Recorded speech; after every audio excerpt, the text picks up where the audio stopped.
बऱ्याच वर्षांनंतर राज आणि माझी भेट व्यासपीठावरती झाली.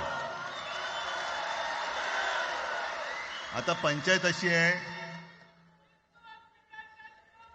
की त्यांनी मला सन्माननीय उद्धव ठाकरे असं बोललेलं आहे.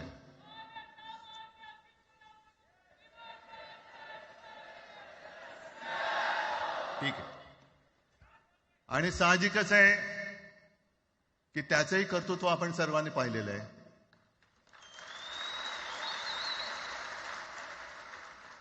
म्हणून माझ्या भाषणाची सुरुवात करताना सन्माननीय राज ठाकरे आणि जमलेल्या माझ्या तमाम मराठी हिंदू बांधवांनो, भगिनींनो आणि मातांनो,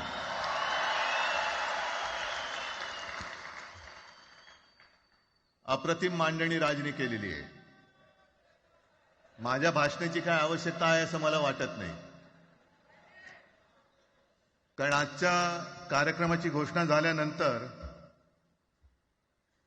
साहजिकच आहे सगळ्यांचं लक्ष हे आज भाषणाकडे आहे.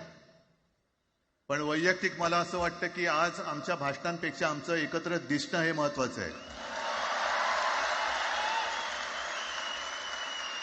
सर्वप्रथम मी इकडे समोर सगळेजण बसलेत, ज्यांनी ज्यांनी मराठी भाषेसाठी पक्षभेद विसरून एक मराठी माणसाची वज्रमूठ दाखवली, त्या सगळ्यांना धन्यवाद देतोय. दीपक पवार पण त्याच्यात आहेत, सगळेच आहेत, मुणगेकर साहेब आहेत, सुप्रियाताई आहेत, सगळेच आहेत. कोणाकोणाची नाही. महादेवराव बसले. महादेवराव आपल्याला सुद्धा बऱ्याच वर्षांनी पाहिलं. काय वेळेला काय जानकर बी अनजान होते, असं होतं. पण एक गोष्ट नक्की की आमच्या दोघांमध्ये जो काही अंतरपाठ होता तो अनाजी पंतांनी दूर केला.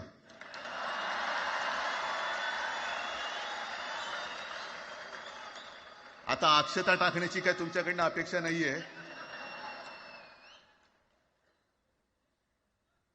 एकत्र आलोय एकत्र राहण्यासाठी.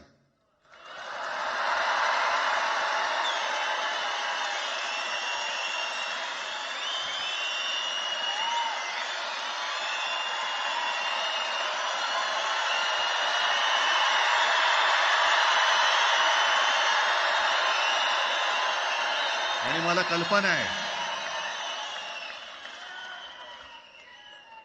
आज मला कल्पना आहे की अनेक बुवा महाराज हे बिझी आहेत.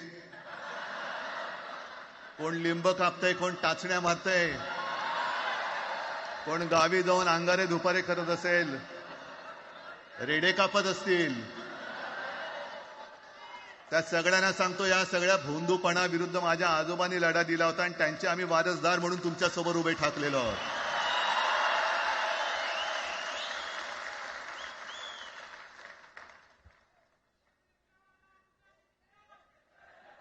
नाही, सगळं आपणच करून ठेवलेलं आहे.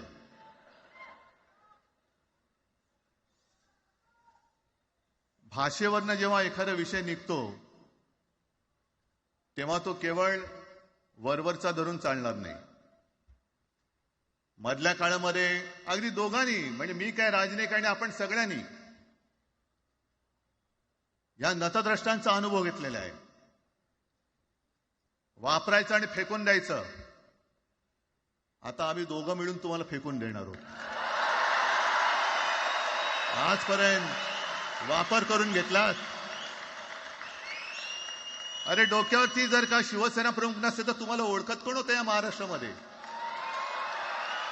कोणत्या भाषेत बोलत होतात? अगदी राज, तू सगळ्यांची शाळा काढली, मला एका प्रश्नाचं उत्तर पाहिजे. मोदींची शाळा कोणती? सगळ्यात उच्च शिक्षित आहेत.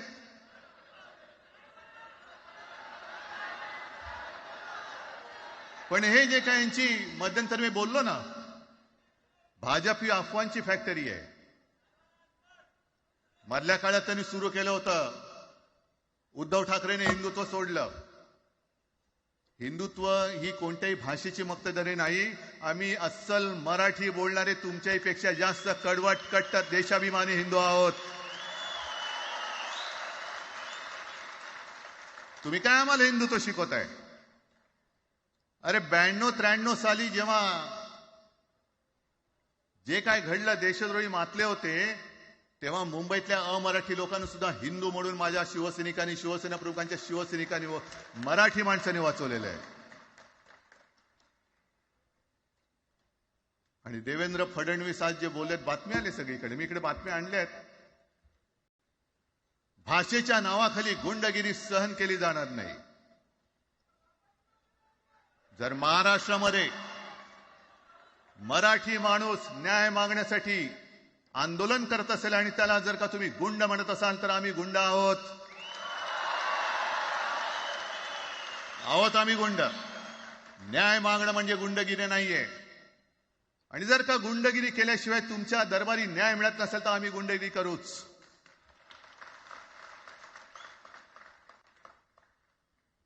पण हे सगळे राजकीय वाडगे, देवेंद्र फडणवीसांची आजचं वक्तव्य म्हणजे मला संयुक्त महाराष्ट्र चळवळीच्या वेळेला सखा पाटलांनी केलेलं एक वक्तव्य आठवते. हे असेच तेव्हाचे, जो दिल्लीत बसतो त्याचे पाय चाटणारे इथले राज्यकर्ते असतात, ते त्यांना मी बाडगे म्हणतोय.